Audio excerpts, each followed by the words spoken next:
if you take away everything that you're known for, what is left is who you are. And so it's a powerful quote because you're like, all this, all the things I built up and all the degrees I've earned and all the, zeros on my bank account and all the things. And it's like, if you're known as, your kids, if you're known as their mom, like everything, what is left is who you are. That is who you are. That is what we're unlearning. That is what we're learning to become. Welcome to the Branded Impact Podcast. On this show, we go beyond surface level branding, honest conversations with industry leaders, behind the scenes of aligned brand building, and actionable insights to help you elevate your presence. I'm your host, Jo Espejo, aka Jo. Hit subscribe and join me each week for the Branded Impact Podcast. Fire can destroy or it can refine. Today, I am so excited to be joined by Frannie Foltz, founder of Shine with Frannie, who's turned her ashes into fuel for purpose. In this episode, we're going to be talking about faith, healing, and what it takes to shine, even when life tries to dim your light. Frannie, thank you so much for joining me today. I am so excited to have this conversation. So if you could start by sharing what inspired you to start Shine with Frannie. Well, first and foremost, thank you so much for having me here. And I could not think of a better person to reflect your light than you. You're just such a bright, shining star for the Lord. So thank you. Thank you. Gosh, in 2015, I actually started my business, and it was something that the Lord had put on my heart for about 2 years. And it took me a little while to to go ahead and really, follow through. And, they always say delayed obedience is disobedience. And so my story pretty much started, God will give you a testimony. And I had lost 120 pounds naturally. And so that was where the Lord really wanted me to go and help women because, as you know, our country in particular, I know you have listeners from all over the world, but our country in particular literally has an epidemic, in terms of weight. And I was one of those, and I still, believe it or not, am. I'm still considered on a doctor's scale on their charts, I guess, to be considered obese. The Lord was like, look, because I did lose it naturally. I had tried everything, Joe. I tried Jenny Craig, Weight Watchers, Nutrisystem, every single thing. And then I ended up losing it naturally. And so it was really the power of the presence and the prayer and patience of the Holy Spirit. And so God was like, are you going to go and tell people? Or are you going to hide it under a light? And that's where Shine with Frannie came from. And so, of course, I, like you, am a, Floridian as well. And so I love the Sunshine State. All my friends, would call me Frannie Funshine and just anything that was shine. So Shine just kind of very naturally went with it. So the business is founded and rooted in Matthew 5:14-16 to be a light for the Lord. Talk to me a little bit about what you do then to serve your clients. What's your favorite thing to do? I got a number of endeavors and I felt like I've always been kind of this Renaissance person, which I'm okay with because if you think about the Renaissance, those people had a number of things that they did that made them successful. And so I was a shiny object chaser though, no play on words on shine, but I pretty much did everything, Joe. I was doing all these different, MLMs and I was doing this program and I was doing this contract work. And so it kind of led me to this place where the Lord was like, okay, enough already. You're done chasing shiny objects. You are the shine. And so really it led me on this discovery of identity. And so who am I? What am I called to do? Who am I called to serve? And so the Lord really called me to this place of identifying and defining my purpose and then calling an assignment. And so for your audience that's out there, we all have the same purpose as believers. We all have, and I know a majority of your audience is Christian. So we're all here to honor God. And then, of course, in that, you have then a calling. You have a specific thing that you are assigned to do, which are, your spiritual gifts. And then under that, you have a different assignment. You're a mom, you're a business owner, but those assignments are different. It's not like, some of the assignments you can check off your list. I know you were also in corporate America. That was an assignment that you passed the test. Now you moved on, so the assignments change. So I really help clients get clear on who they are, who God has designed them to be, because when you have that alignment, then you look at, okay, what are the gifts that I have? How can I use those to serve my purpose? And then what is the assignment in the season? So that's what I do is I help those women who are really looking to get clarity to be able to follow through on their purpose.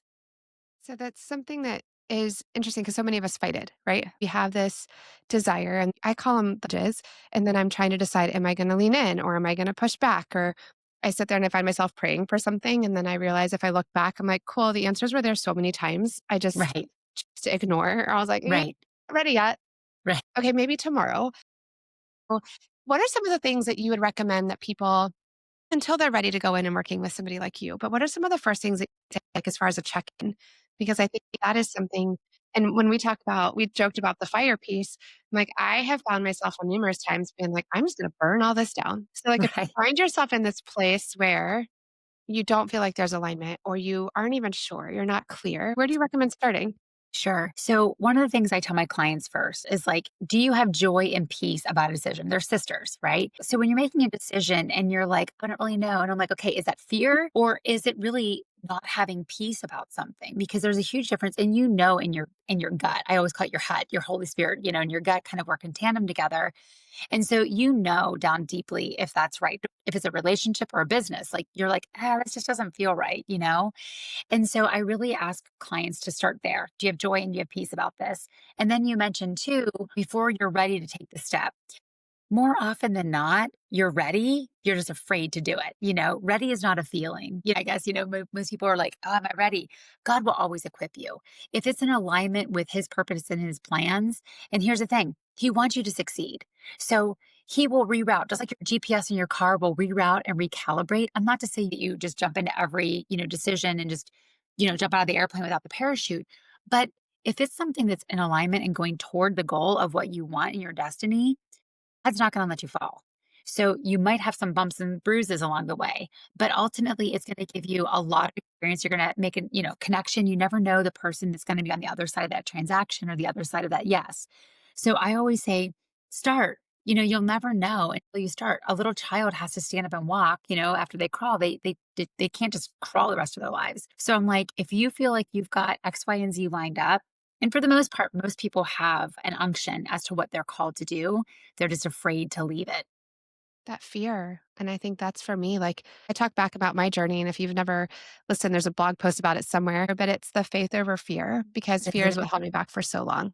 mhm. And it was that whole like, this isn't what I thought I was going to do. I went to school, I got the degree, I got a master's business. I was working the corporate job, working my way up, and I was successful in some Right, definition of it, right?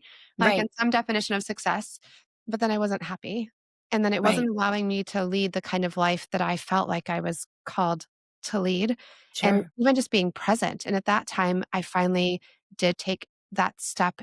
And it took lots of nudges, or I've even joked about being kicked by a horse. Like, there's different things where it's like you can do metaphors in different ways. But my son asking for 5 more minutes one day was the catalyst Mm, that started that shift where I was like, what am I more afraid of?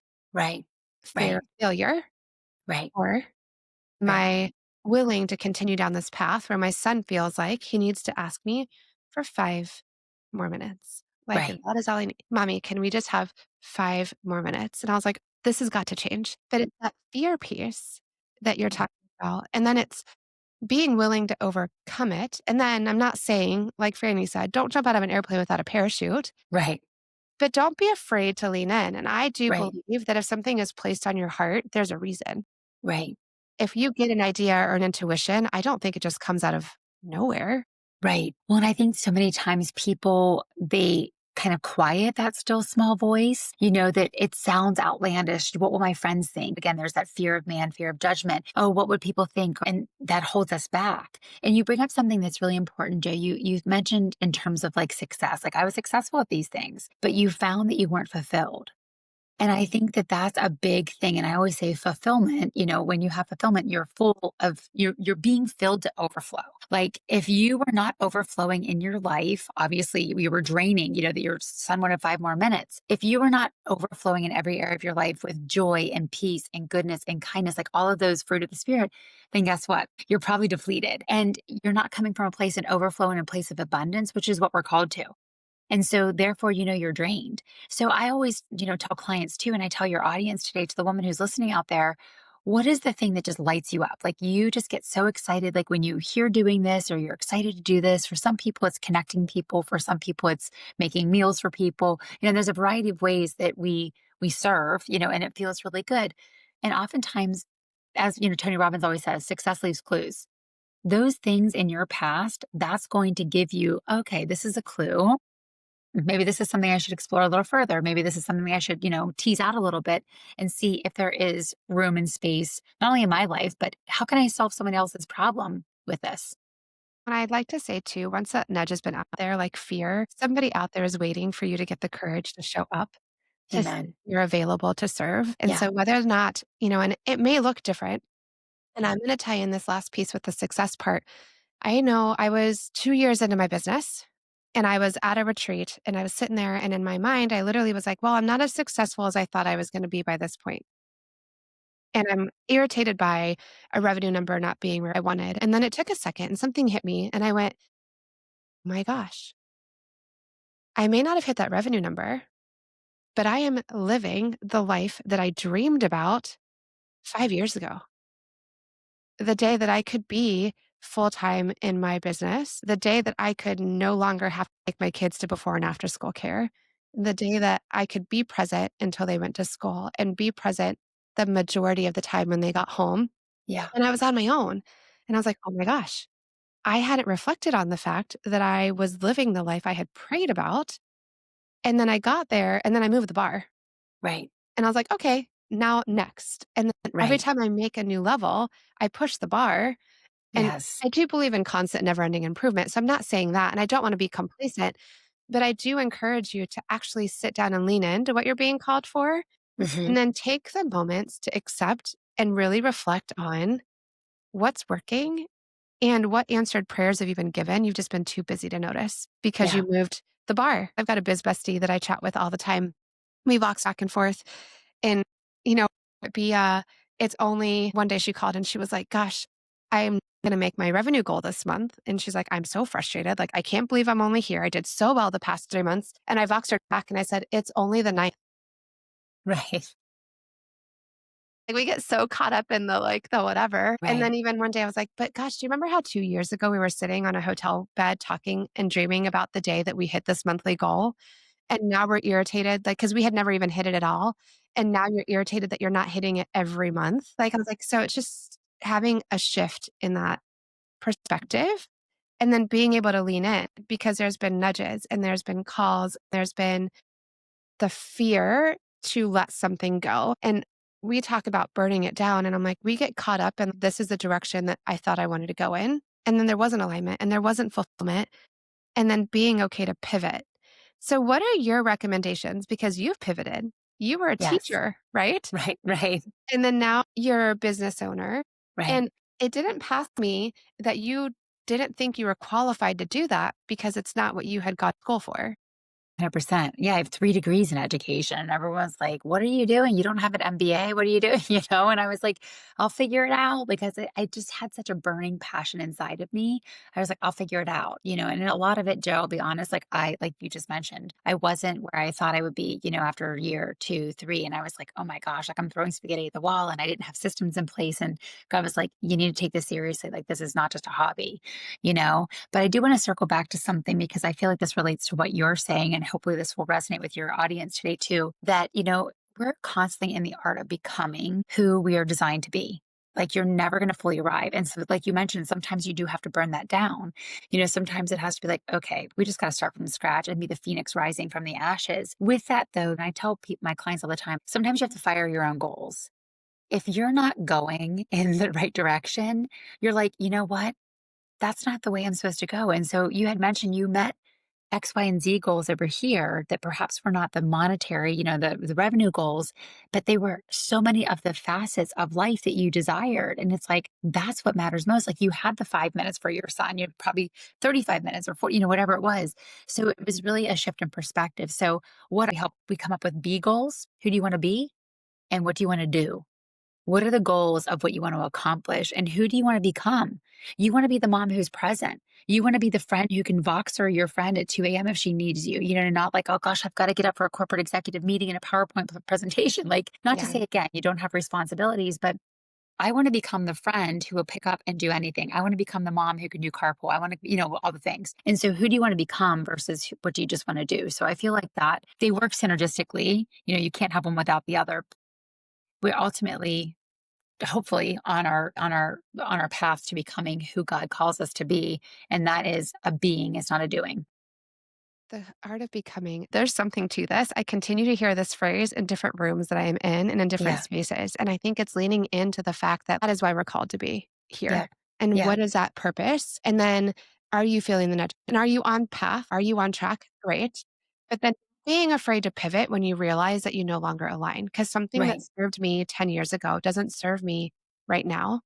100%. And I'm really leaning into this place. I want to scale and I have very ambitious goals for my business. Mhm. But there have been several times recently where I'm being reminded that for this phase of my life, Mhm. priorities. Yeah. So in this conversation of deciding who do you want to be and who do you want to become, Mhm. what are some of the things that you say to focus on? Like, I know for me, mine is I have a few core values that Mhm. I kind of run decisions by. Is this going to align with? And Right. the thing I ask myself is this going to allow me to be present the way that I want to be, or is this going to be pulling away from Right. presence? And it doesn't mean that it's perfect and it doesn't work every time. And honestly, I've gotten caught up a couple times and almost to like signing a lease for a studio, for instance, Right. and then being like, wait, it took my daughter, but does this mean that you're not going to be home more? And I went, You're like, "Thank you for being the mirror that I needed to hear." You know what I yes. mean? Yeah. Right. So like we get caught up in these goals and these aspirations and even in the art of becoming. Do you have any recommendations? Because I think sometimes we get caught up and especially as women in the shoulds. Like, what does that look like? And then what does that should look like and whatnot? So what are your recommendations when we kind of feel like we're being torn or we don't know how to Yeah, how make to make that? that decision. So going back to what I mentioned, in terms of the three things I always work with clients are your purpose, your calling, your assignment. Again, like it goes back to that. So I just ask those questions. Is this part of my purpose? Check yes or no. Like that's kind of a yes or no, right?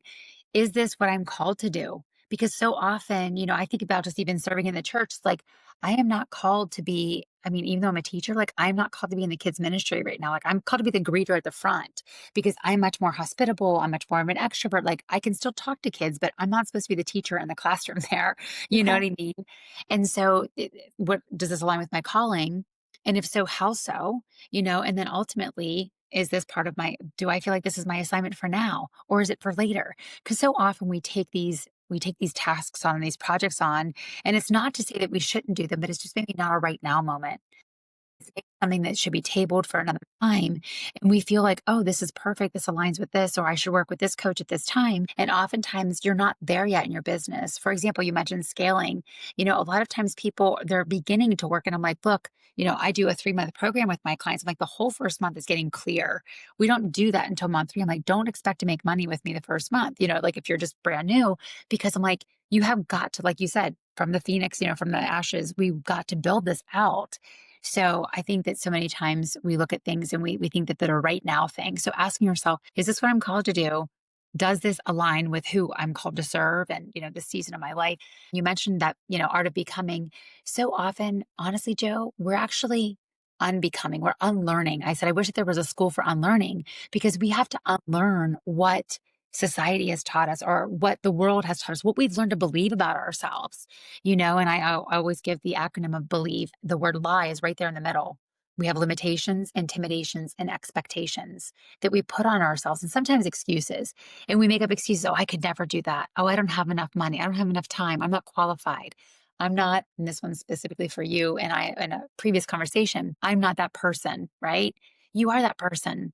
It maybe just looks differently. The capacity in which you serve might look differently. So I think taking some of our own limitations off of ourselves too, I think that kind of frees up some people of just saying, what if it all worked out? What if the best thing that could happen? Instead of saying, what's the worst could happen? People often say, well, what's the worst thing that could happen? I'm like, what about if you started saying, like, what's the best thing that could happen if I go for this? I So, honestly, I feel like I can't unpack. I'm like, oh my gosh, so many great things in that, like in the art of belief. But I really like your spin on it's in the art of becoming. You are also unbecoming.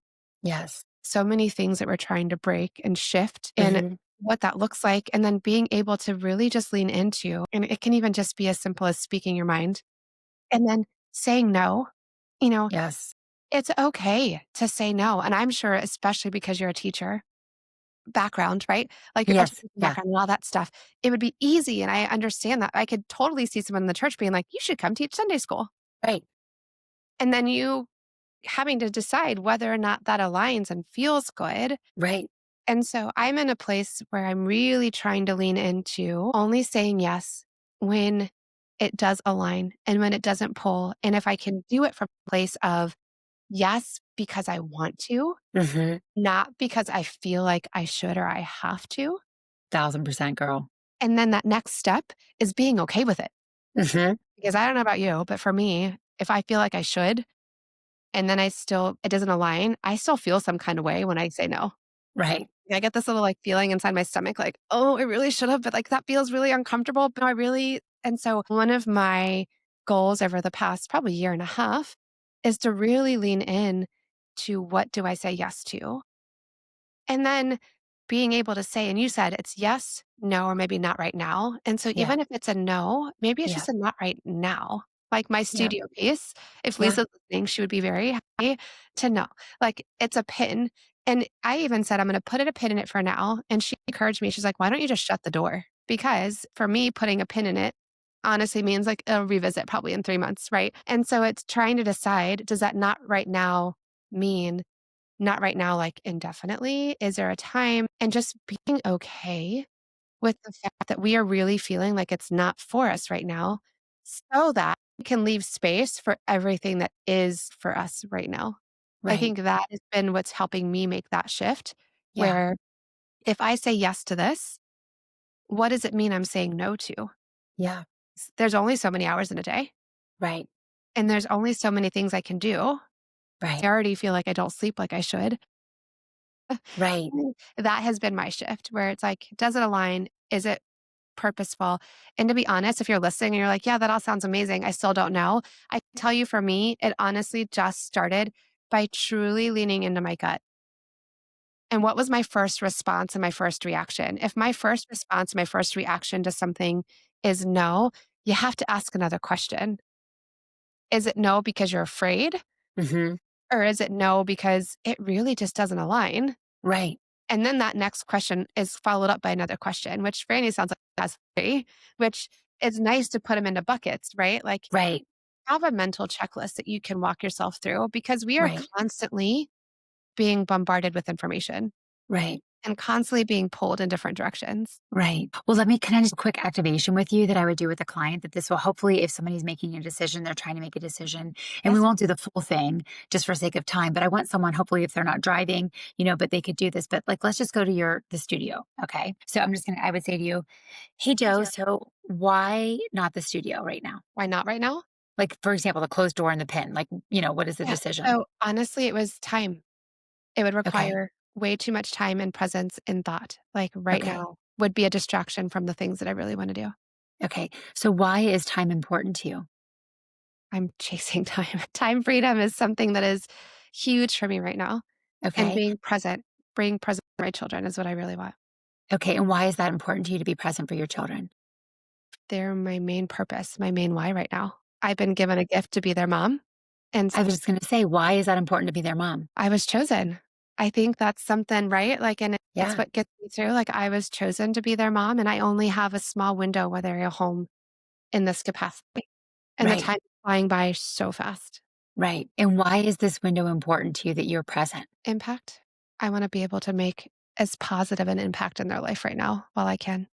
Why do you want to do that? I feel like that's my purpose. And then we get down to the basic core of your purpose. And you said, I'm chosen to be their mom. So all of those were all threaded through there. So all that I did was ask you the question, why every single time? And that's simple. And so we can ask ourselves that question Exactly. Why am I saying no? Why am I saying yes? Why is this important? Why is this not? Why? That's it. and giving ourselves the grace that it's okay. It is. And honestly, Joe, Bob Goff, I don't know if you know him, but he's a great author and he's a podcaster and all the things. He's just awesome. And he says, if you take away everything that you're known for, what is left is who you are. And so it's a powerful quote because you're like, all this, all the things I built up and all the degrees I've earned and all the, zeros on my bank account and all the things. And it's like, if you're known as, your kids, if you're known as their mom, like everything, what is left is who you are. That is who you are. That is what we're unlearning. That is what we're learning to become. Yes, the purpose behind what we're learning to become or unlearning. I love it. Well, Yep. Franny, this Yep. conversation has been amazing. If you have been Awesome. listening and you feel like you were called to learn a little bit more from Franny or have her help you walk through activations, because I love how simple it sounds. Say, just ask yourself why. Yeah, it's that easy. Yeah. Yeah. Where can they find you? Sure. They can find me on Instagram at Shine with Franny and the same thing with Facebook. Those are my two primary. I'm not really on TikTok or anything else. But those are my two primary. And then of course I have a website, shinewithfranny.com. And we'll, of course, have it in the show notes for anybody that's driving right now and you want to look back later. But Yes. honestly, Franny, this conversation has been so inspirational. Whether you are in the art of becoming or unbecoming, or honestly both, if you have found some inspiration from this conversation, I hope you share it with a friend. And as always, continue to be out there and make your branded impact. That's a wrap. Thanks so much for tuning in to the Branded Impact Podcast. If today's episode sparked something in you, please take a second to subscribe, leave a review, or share it with a friend who's ready to unlock their rebrand era. And if you're ready for a brand that's rooted in authenticity and built for impact, one that truly reflects your story, your energy, and your evolution, let's connect. Head to brandingbyjo.com or DM me on Instagram at brandingbyjo. Thanks for hanging out. Now get out there, show up with purpose, and make your branded impact. I'll see you next week.